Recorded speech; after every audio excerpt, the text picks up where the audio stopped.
سلام كما يتصنحو كبرات تختاتلت نلما عربة 27 لكاتيت 2026 زتدالو حدش زيناتات حيزلكم قريبا لخو مكتتالكم يعدم فلما كندبتاتو دكتور دبرتسيون ازوق انتدات العيلو كلهم كتقاصليهم كبل زهبو متنقطا زملكتن قدام شر ኢትዮጵያ አብይ አሕመድ ሎማ ኣብ አዘርባይጃን ዝፍጽሞ ዘሎ ወተሃደራዊ ምትሕባር ዘመልከተን ብዛዕባ መቀረብ ወገ ኢትዮጵያን ኤርትራን ትካላት ሰላ አሜሪካ ዘውጽዋ ሓበሬታ ዘመልከተን ኤርትራ ነቲቦርናጂ መልስ ከም ዝሃበት ከም ዝተገለጸን ካብ ክልል ትግራይ መንእሰያት ምውጻእ ይቕጽሉ ከም ዘለው ከም ዝተሓበረን لعلى بيت فرد إثيوبيا نبرد مرجع إثيوبيا كم زأجدان زبلون كال إنسحبر زرزر زيناتات حجنا لكم قريبنا لنا نشانلنا سبسكرايب بمقبار كسامو داتا تكاتلونا بخبرنا عدمكم حلقة ستاف أمريكا نتراب كم زتنقق تجاليسو نا أمريكا حلقة ستاف جنرال دانكين بريزيدنت ترامب أولو على إيران متقعت كيوسن كم زتنقق تجاليسو مجلس نايت جنرال دونالد ترامب كم زقط تعاون زحبرون أمريكا وجنات اتمكر جنرال أمريكا أبلع لإيران متقعت انتدعى فسيما ناب كتوص زي تخيل استناو حكوينات كتشيما مخاناون وصيخوات انكيقول له بريزيدنت ترامب نتب جنرال استوها بمجلس تسنعن دمسطات تلاقي بستسرح مخانو بمجلس أمانغو مانغو جنرال دان صبو ركب كم زلان ات جنرال ننا إيران متقعت كابتم عزيوم زقبالو مخانو كجلس وانت سامع الله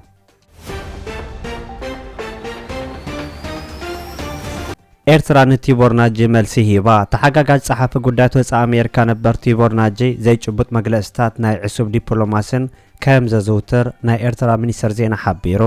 እቲ በዓል መዛ አሜሪካ ነበር ኣብ አቫላንች ጆርናል ኣብ ዘሕተመ ጽሑፍ ንናይ ቀርና አፍሪካ ጉዳያት ሓደ በሓደ ዝተንከፈ ኮይኑ ኣብ ጉዳይ ኤርትራን ኢትዮጵያን ኣብ ጎና ኢትዮጵያ ዓንዳር ፖሊሲ ብምዃን ንኤርትራ ከጽልም ተራእዩ ክብል ኣብቲ ሚኒስተር የማነ ንናይ ሻባይ ጽሑፍ ብምውካስ ዝዘርግሖ መግለጺ ተሓቢሩሎ ናይ ኢትዮጵያ ናይ ኣፍ ደገ ባሕሪ ጠለብ ሉላውነት ኤርትራ ብሕቶ ምልክት ዘእተወ ምዃኑ እናተፈለጠ ኢትዮጵያ ግቡሕቶ ምሕታታ ከም ዝጠቐሰ ዝወቐሰት ሚኒስተር መግለጽታት ናይቲ ዝኸፈለ ወቓና ሒዙ ከም ዘሕተሞን ዝኾነ ጣብቃ ከም ዘይብሉውን ኣብቲ ኤምባሲ ኤርትራ በአሜሪካ ዘውጽኦ መግለጺ ሰፊሩ ከም ዘሎ ተሓቢሩ ቲቦርናጂ ኣብ ናይ አፍሪካ አካዳሚያዊ ስራሓት ብዙሕ ፍልጠት ከም ዘይብሉ ዝገልጽ እቲ ጽሑፍ ዝኾነ መርገጽታት ዘይብሉ ጽሑፋት ከም ዘቕርቦን ኣብቲ መግለጺ ክሕበር እንከሎ ውልቃዊ ዕዮታቱ ቅንዕና ዝጎደሎ ምዃኑን ኣብ ቀርኒ አፍሪካ ዘለው ኮናዊ መርገጽን ኣረኣያን መብዛሕትኡ ግዜ ብናይ ድላለ መደባቱ ከም ዝፍለጠን ፖለቲካዊ መርበባቱን ዘይሓላፍነታዊ ምዃኑ እውን ብተወሳኺ ተገሊጹሎ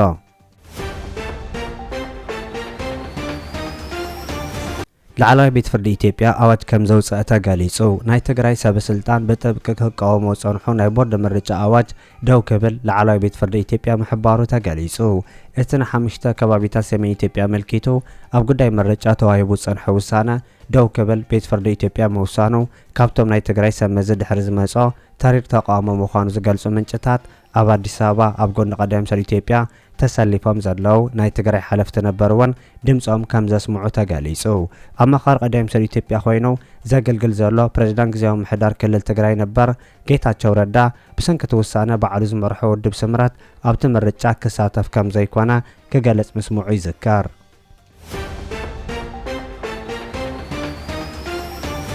ካብ ክልል ትግራይ መንእሰያት ሕጂ ምውጻእ ይቕጽሉ ከም ዘለው ተገሊጹ ኣብ ሰሜን ኢትዮጵያ ኩናት ክባራዕ ከም ዝኽእል ተደጋጋሚ መግለጽታት ድሕሪ ምሃቡ ትግራይ ካብ ሓድሽ ኩናት ክትሃድም ትረአ ከም ዘላ ተገሊጹ ዳግማይ ኩናት ሕድ ዘሰከፎም ወገናት ካብ ክልል ትግራይ ወፂኦም ናብ ዝሓሸ ዝበልዎ ከባቢታት የምርሑ ከም ዘለውን እቲ ከባቢ ሰላማዊ ምንባር ተሓሪምዎ ከም ዘለውን ይግለጽ ኣሎ ደማዊ ኩናት ክልል ትግራይ ደው ካብ ዝብል ልዕሊ 3 ዓመት ኣቕፂሩ እኳ እንተሎ እቲ ኩናት ብግቡእ ደው ከም ዘይበለን ኣብቲ ኩናት ተሳተፍቲ ዝነበሩ ናይ ፌደራልን ኤርትራን ሓይልታት ገና ንኩናት ዝዳለዉ ኮይኖም ብምህላዎም ዳግማይ ሞትን መቁሰልትን ክስዕብ ኣብ ቃታ ከም ዘለውን ናይ ተኽልል ጸብጻባት ይገልጹ ካብ ተኽልል ዝወፁ ዘለዉ ነባሪ ኩሉ ዓይነት ምዃኑን ብፍላይ ግን ዓይነ ብርክት ዘለዎ መንእሰይ ካብ ተኽልል ክወፂ ይጓዩ ከም ዘለውን ዝሕብሩ ምንጭታት ናይ ተኽልል ብዝተፈላለዩ ናይ መጓዓዝያ መንገዲ ብኣውቶቡሳትን ነፈርትን ካብቲ ከባቢ ኢለዩ ከም ዘለውን ገሊጾም መንእሰያት ትግራይ በብዝሒ ናብ ኣዲስ አበባ ገጾም ክጓዓዙ ይረኣዩ ከም ዘለው ዘመልከተ ናይቲ ከባቢ ምንጪ ብሰንኪ ስግኣት ካብ ኣዲስ አበባ እውን ናብታ ክልል ዝኣትዉ ከም ዘለውን ህዝቢ ናይቲ ክልል እንታይ ክገብር ከም ዘለዎ ተወጃቢርዎ ከም ዘሎ ይግለጽ ኩናት ኣይተርፍ ምዃኑ ዝገምገሙ ሰባት መሰረታዊ ቀረባት ኣብ ገዛውቶም ይዓቕሩ ከም ዘለውን ዝሕብሩ ናይ ትግራይ ወገናት ብኡ ምኽንያት ዋጋ ሃለኽቲ ሰማይ በፂሑ ከም ዘሎን ኣብ ባንክታት ገንዘብ ንምውፃእ ሙጋይ ከም ዘለውን ወሲኾም ይገልጹ።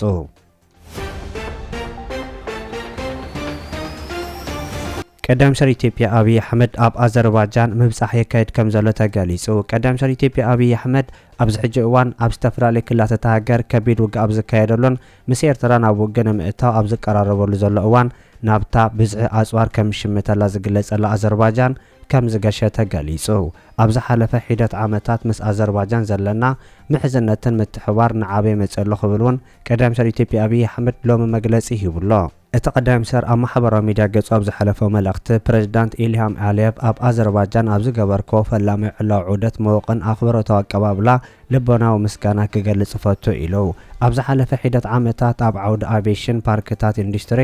ናጻ ዞባታት ንግድን ከምኡውን ኣብ መንጎ ኢትዮጵያ ኢንቨስትመንት ሆልዲንግ አዘርባይጃን መዝንኡ ዘሎ ኢኮኖሚያዊ ምትሕባር መሰረት ብምግባር ምሕዝነትና በብግዚኡ ይዓበሎ ኢሉ እዞም ዓውድታት ምትሕባር ክልቲኦ ዝምድናታት ንምጥንኻር መሰረት ዘንበሩ እዮም ኢሉ። እዚ ከምዚ ኢሉ እንከሎ ኣብ አዘርባይጃን ከተማ ባኩ ኣብ ዝርከብ ቤተ መንግስቲ ፕሬዚዳንታዊ ኣብ ዝተኻየደ ዘተ ብምቕጻል ክልቲኦም መራሕቲ ኣብ መከላኸልን ካልኦት ብርክት ዝበሉ ስነ ስርዓት ፊርማ ምርድዳእ ሰነዳት ከም ዝተረኻኸቡ ተገሊጹ። ካብ ዝተፈረሙ ናይ ምርድዳእ ሰነዳት ውሽጢ ምድላው መበል 32 ጉባኤ ለውጢ ክሊማ ሕቡራት ሃገራት ኮፕ 32 ሕርሻ ልምዓት ሚድያ ልውውጥ ተመክሮን ምድንፋዕ ኢንቨስትመንትን ምትሕባር ጸረ ብልሽውና ይርከብዎም። ብኻሊእ ዓውዲ ውግእ ኣገልግሎት አዘርባይጃን በቐዳምነት እናመርሐ ዝርከብ ትካል ኣሳን ኣገልግሎት ማእከል ሓደ መውሰብ ብሓባር ንምስራሕ ኣብ ስምዕ ከም ዝተበጽሐ ተገሊጹ። እዞም ስምዓት መረዳድእ ሰነዳት ኣብ መንጎ ክልቲአን ሃገራት ዘለዉ ወሰንቲ ዓውድታት ክልቲኦም ምትሕባር ዝያዳ ክሕይሉን ከስፍሑን ትጽቢት ይግበር ተባሂሉ። አዘርባይጃን ኣብዚ ሕጂ እዋን ምስ ኢትዮጵያ ኣብ ንግዲ ትምህርቲ ዕደና ማኒፋክቸር ቱሪዝም ሕርሻ ዘለዋ ርክብ ክተጠናኸር ከም ትደሊ ዝግለጽ ኮይኑ ኣብ ሕዳር 2025 ሰብ ስልጣን ሓይልታት ምክልኻል አዘርባይጃን ናብ ኣዲስ ኣበባ ብምጉዓዝ ኣብ ወተሃደራዊ ምትሕባር ከም ዘተዩ ይፍለጥ። ኣብቲ እዋን ክልቲአን ሃገራት ወተሃደራዊ ምትሕባር ንምክያድ ከም ተሰማምዓ ሚኒስተር ምክልኻል ኢትዮጵያ አይሻ መሐመድ ሙሳ ገሊጻ ነይራ። እቲ ስምዕ ውሽጣዊ ዓቕሚ ምክልኻል ኢትዮጵያ ንምድልዳል ዝዓለመ ኮይኑ አዘርባይጃን ኣብ ኢንዱስትሪ ምክልኻል ዘለዋ ፍልጠት ንምክፋል ድልውቲ ምዃና ምግላጻ ይዝከር። ኣብቲ እዋን ሓደ በዓል ስልጣን ኢትዮጵያ ሃገሩ ወተሃደራዊ ኢንዱስትሪ ንምሕያል ኣተኩሮ ትገብር ከም ዘላ ብምግላጽ ካብ ሪፐብሊክ አዘርባይጃን ኣብ ወተሃደራዊ ቴክኖሎጂ ኢንዱስትሪያዊ ሓይሊ ተዛመድቲ ጉዳያትን ተመክሮ ንምቕሳም ድልዋት ኢና ኢሉ ነይሩ። አዘርባይጃን ምስ ከም በዓል ሶማልያ ጅቡቲ ዝኣመሰላ ጎራብቲ ሃገራት ኢትዮጵያ እውን ጽቡቕ ዝምድና ከም ዘለዋ ዝተገለጸ ኮይኑ ቅድሚ ሓደ ዓመት 3 መራኸብ አዘርባይጃን ማያዊ ግዛት ኤርትራ ጥሒሰን ብምእታወን ኤርትራ ነተን መራኸብ ምስአን ዝነበሩ 18 ዜጋታት አዘርባይጃን ኣብ ቀይዲ ኣውዒላቶም ምንባራ ይዝከር። ድሕሪ ዝተኻየደ ነዊሕ ዲፕሎማስያዊ ጻዕሪ ድማ እቶም ሰባት ተፈቲሖም ናብ ዓዶም ተመሊሶም።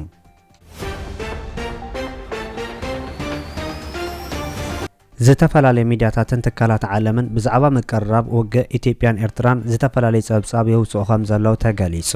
ኣብ ዝሓለፈ እዋን ሰራዊት ኢትዮጵያን ሰራዊት ኤርትራን ብብዝሕን ብኸበድቲ ኣጽዋራትን ተሰንዩ ኣብ ዶባት ይፋጠጥ ከም ዘሎ ዝተፈላለዩ ሚድያታት ዓለም ዘቃልሓ ኮይነን ክልተ ትካላት ስለላ ኣሜሪካን ሂዩማኒታርያን ክራይሲስ ዝተባሃለ ኣካል ትካል ሕቡራት ሃገራት ዝኾነ ትካል ኣብ ዘውፅኦ ሓበሬታ ድማ ብዛዕባ ምቅራብ ውግእ ክልቲአን ሃገራት ድሕሪ እቲ ውግእ ክፍጠር ዝኽእል ተኽእሎታትን ዝርዝር ሓበሬታ ዝሃቡ ኮይኖም ሰራዊት ኢትዮጵያ ብሸነኽ ዓሰብ ከቢድ ድፋዕን ከበድቲ ኣጽዋራ ዝዓጠቐ ሰራዊት ኤርትራ ስለ ዝጽበዮ ብሸነኽ ትግራይ ዘለዉ ኩሎም ግንባራት ንምኽፋት ኣቐዲሙ ምስ ሕወሓት ናብ ውግእ ክኣቱ ከም ዝኽእል ይገልጹ። እዚ ከምዚ ኢሉ እንከሎ ዶክተር ደብረጽዮን ሎሚ ኣብ ከተማ መቐለ ንውሳነ ቦርዲ ምርጫ ኢትዮጵያ ዝቃወም ሰልፊ ኣብ ዝተኻየደሉ ተረኺቡ ኣብ ዝሃቦ መግለጺ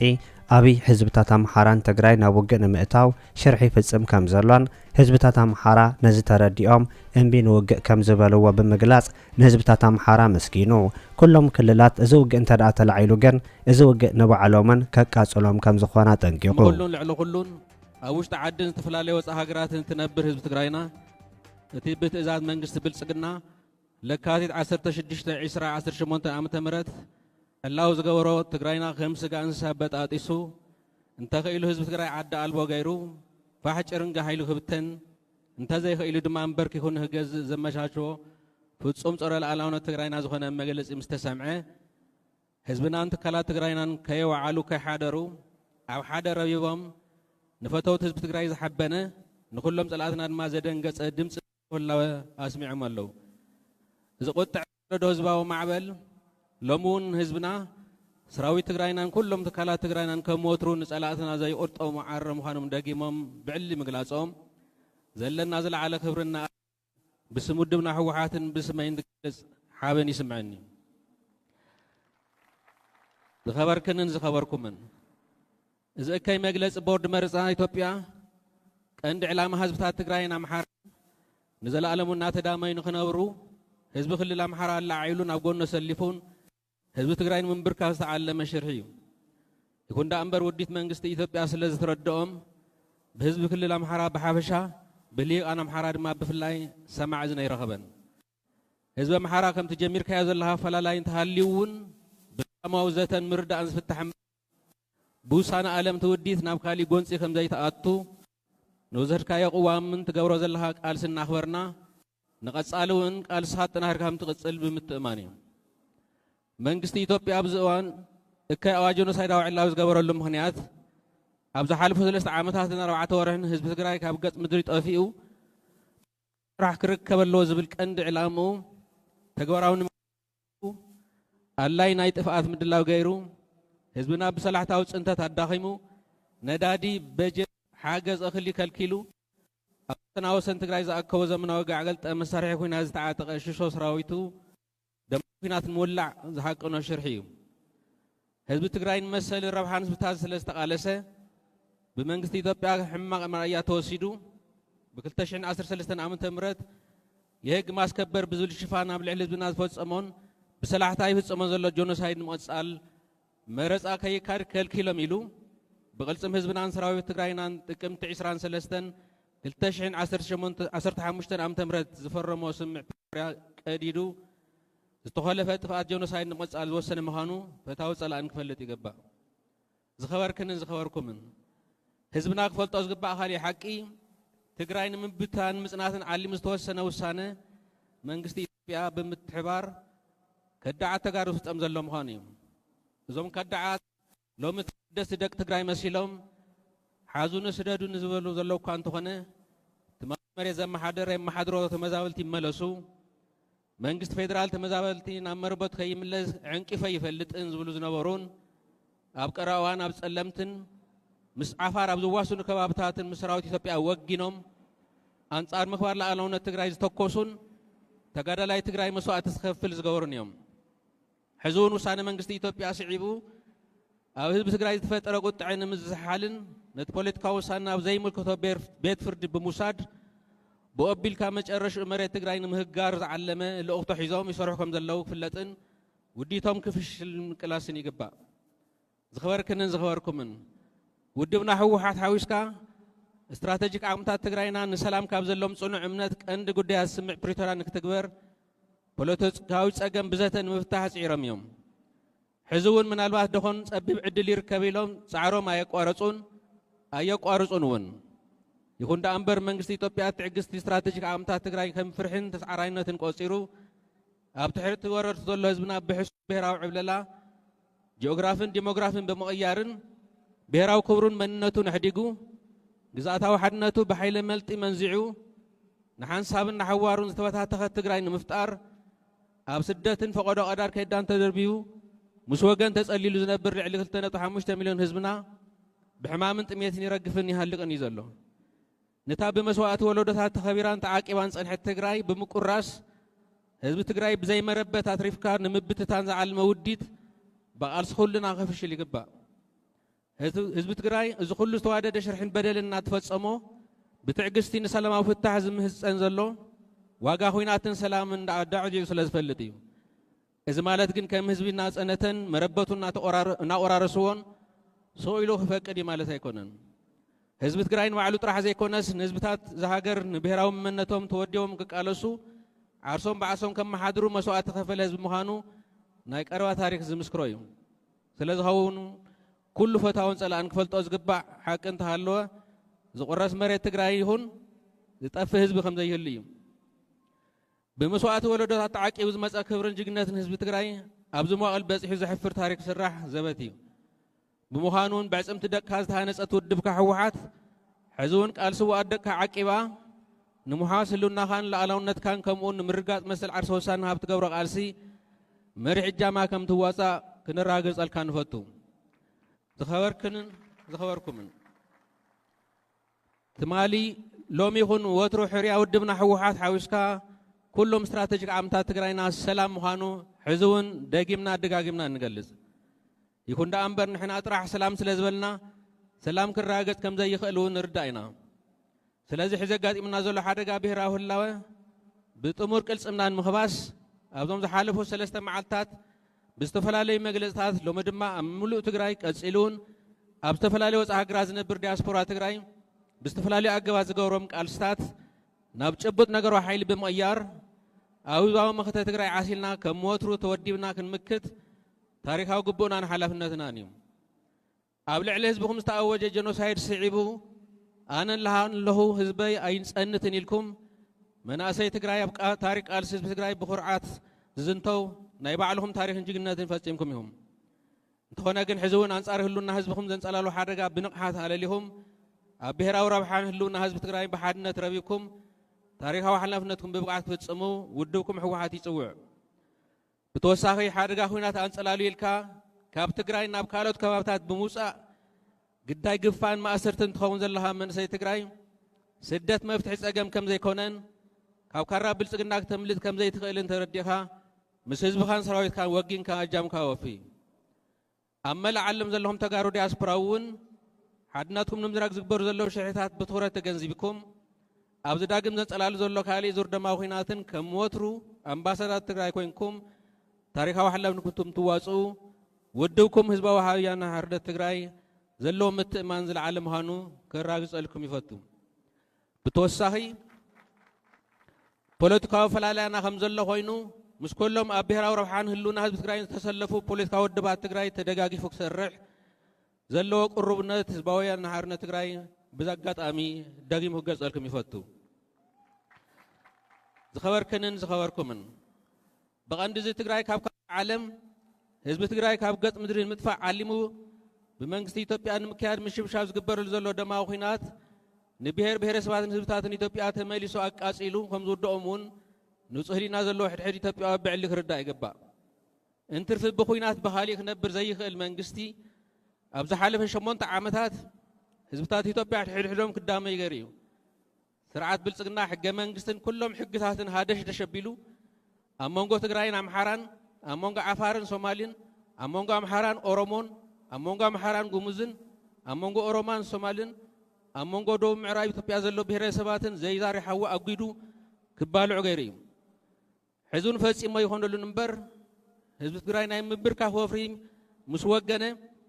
ብረት ኣፈሙዝ ኣዚሩ እቲ ብዋናነት ኣብ ኣምሓራን ኦሮሞን ዘካይዶ ዘሎ ውግእ ከም ዝቕጽል ዘማተ ኣይኮነን ፖለቲካዊ ጸገማት ብዘተ እምበር ብወታደራዊ ሓይሊ ስለ ዘይፍታሕ ተገዲድካ ወይ ተዓንፊንካ ንዝሓለፉ 8 ዓመታት ኣብ ዘይምልከተካን ደምካ ደም ከልቢ ኮይኑ ናብ ዝተርፈሉ ኩናት ተጠጢካ ዘለኻ ሰራዊት ብግልጽግና ፍሉይ ሓይሊ በታኒ ኣድማን ምልሻን በቃ ይኣኽለኒ ኣይዋጋእኒ ትብለሉ ግዜ ሕዚ ምዃኑን ክትርዳእ ይግባእ እዚ ደማዊ ወታደራዊ ጥፍኣት ንምክያድ ምክንያት ከኣላልሽ ዝጸንሐ መንግስቲ ኢትዮጵያ ሕዚ ምሉእ ጥፍኣት ንምፍጻም ዝኣወጀ ኣዋጅ ኣብ ትግራይ ጥራሕ ተሓጺሩ ዝተረፉን ኣይኮነን ሙሉእ ቀርኒ ኣፍሪቃን ሰገር ቀይሕ ባሕሪ ማእኸላይ ምብራቕን ዝሕምስ ምዃኑ ብሓፈሻ ደላይ ሰላም እዚ ከባብን ዓለም ለኸ ማሕበረሰብን ብግቡእ ክርድኡን ዝሓደገኛ ሳዕብየን ዝህለው ካሊእ ዙር ደማዊ ኩናት ጠጠው ንምባል እወንታዊ እጃሞን ከውፊዩ ንጽውዕ ኣብ መወዳእታ ኩነታት ዝጸልመተ እንተጸልመተ እቲ ጸገም ብጥሙር ሓድነት ህዝብና ከም ዝኽበስ ኣየጠራጥርን